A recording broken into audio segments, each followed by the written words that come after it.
সৃষ্টি হয়েছে, জন্ম হয়েছে। আর এটাকে টিকিয়ে রাখতে হলে আমাদের বিশালভাবে সংগঠিত হতে হবে, সবার মাঝে ঐক্য গড়ে সবাইকে নিয়ে, যারা দরগা মাজার যে যেখানে আছে, যেভাবে অর্থাৎ গুরুর হাতে যারা আমরা হাত দিয়েছি তাদের প্রত্যেককেই একত্র হয়ে এই জিনিসটাকে রক্ষা করে আমাদের আগামী দিনের পথ চলাকে সংগঠিত করতে হবে। সেই উদ্দেশ্যে আমি টাঙ্গাইল সদরের পক্ষের থেকে বলবো, আমার টাঙ্গাইল সদরে যে সমস্ত দরগা মাজার আছে যারা উপস্থিত হয় নাই, আমি তাদেরকে সংগঠিত করে তাদের মাধ্যমে সারা বাংলাদেশে মেসেজ দিতে চাই যে আমরা কিভাবে আমরা অগ্রসর হচ্ছি, আমরা সংগঠিত হচ্ছি, তোমরা আমার সবাই সাথে থাকো, আমরা সবাই ধন্যবাদ। অসংখ্য ধন্যবাদ বাউল জসিম সরকার সাহেবকে। আমি ভুয়াপুর থেকে আগত কুদ্দুস পীর সাহেবকে, টাঙ্গাইল জেলা কমিটির সহসভাপতি সাহেব কুদ্দুস পীর সাহেবকে আমি কিছু বলার জন্য, তার উপজেলা সম্বন্ধে বলার জন্য অনুরোধ করছি। মোহাম্মদ নুসাল্লি আলা আলা রাসূলিল কারীম, আম্মা বাদ। উপস্থিত আমাদের দরগা মাজার ঐক্য পরিষদের আয়োজিত জেলা কমিটির সকল সম্মানিত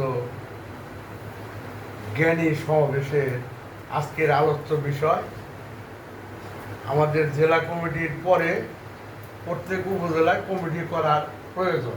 এটা আমরা এখানে দেখতেছি যে আসলে একা তো আসলে কোনো শক্তি করা যায় না, সার্বিক শক্তি লাগে। আরেকটা জিনিস, দেশের যে অবস্থা, আয়ামের জাহেলিয়াতের যুগকে ছাড়িয়ে গেছে। আয়ামের জাহেলিয়াতের যুগে যেসব ঘটনাগুলো ঘটেছে সেই ঘটনাকে অনেক ছাড়াইয়া এখন মৃত লাশ যার বিচার করবে আল্লাহ রাব্বুল আলামিন, না কেমন? চোরও যদি হয় তারও বিচার করবে, আর একজন সাধু মহৎ যদি হয় ওনারও বিচার আল্লাহ করবেন। কিন্তু সেই বিচার এরা হাতে তুলে নিয়ে পেট্রোল ঢাইলা লাশ পোড়ায়। এটা বলার অপেক্ষা রাখে না, আমাদেরকে প্রস্তুতি নিতে হবে। সেই প্রস্তুতিটা কেমন? যে মরলে আমরা শহীদ, আর বাঁচলে গাজী, পিছনের কোনো রাস্তা নাই। এখন আমি যে ভুয়াপুর উপজেলা তরফ থেকে এই জেলা কমিটির সহসভাপতি, আমি আমার বাবাজিরে বলছিলাম যে আমার এই এত দূরে দৌড়াদৌড়ি করার চেয়ে সাধারণ সদস্য হিসাবে রাখো, তোমাদের শ্রম দিতে আমি কম দেব না। কিন্তু তার ওখানে মানে নেই, আমাকে সহসভাপতি করছে। আমি চেষ্টা করবো আপনাদের সকলকে নিয়ে সকল অবস্থায় প্রত্যেক উপজেলায় যদি আপনাদের সহযোগিতা করা লাগে, আমি পিছপা হব না কাজে। আমার কাজ করার মতো ইচ্ছা, সদিচ্ছা সবই আছে। আমার ভুয়াপুর উপজেলার কমিটি 7টা ইউনিয়ন, মানে 6টা ইউনিয়ন একটা উপজেলা, মোটামুটি ওই চার ইউনিয়নের আলোচনা করছি, আর বাকি ওই 3টার আলোচনা করে আমি অনতি বিলম্বে ভুয়াপুর উপজেলা কমিটি গঠন করা সমস্ত প্রস্তুতি নিয়ে আমি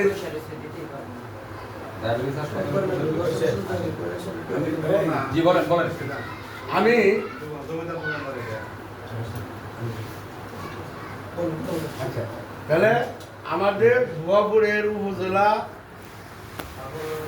দরগা মাজার পরিষদের উদ্যোগে কমিটি অনতি বিলম্বে, মানে ওই দিনে ওই আমি প্রস্তুত করার ব্যবস্থা করব এবং আমার সভাপতি সাহেবকে ফোন করে জানাবো। কিন্তু আমার একটা অনুরোধ থাকবে যে ভুয়াপুর উপজেলার যেদিন উপজেলা কমিটি গঠন করব ওই দিন আমার কেন্দ্রের সভাপতিকে আমি ওখানে উপস্থিত চাই। এটা হলো আমার দাবি থাকলো।